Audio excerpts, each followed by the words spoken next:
তিনজনকে প্রডিউস করা হয়েছিল। বিকচক্র ঘোষ, ওকে আমরা প্রেয়ার করেছিলাম 8 দিনের পুলিশ রিমান্ড, কোর্ট 6 দিনের দিয়েছে পুলিশ রিমান্ড। আর সুস্মিতা সরকার এবং প্রদ্যুৎ চৌধুরীকে আমরা জেসি প্রেয়ার করেছি, কোর্ট জেসি গ্রান্ট করেছে ফোর্টনাইট।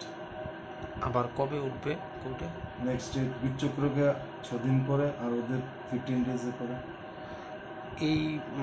এই ঘটনায় নতুন কোনো আপডেট পাওয়া গেছে কি, বা নতুন কোনো কিছু হয়েছে কি? এখন ইনভেস্টিগেশন চলছে, ইনভেস্টিগেশন পার্ট তো সবাইকে বলা যাবে না।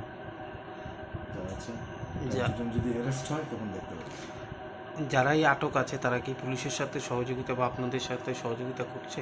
এখনো সবাই সহযোগিতা করছে না, কিছু কিছু সহযোগিতা করেছে, তা দিয়ে আমরা ইনভেস্টিগেশন প্রোগ্রেস করছি। দিস ইজ আমার কাছে যা রিপোর্ট।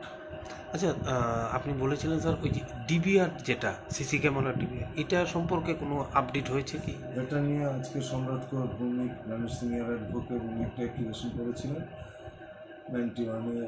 ওনাকে যেটা দেওয়া হয়েছে তার জন্য সেফগার্ড দেওয়া হয়।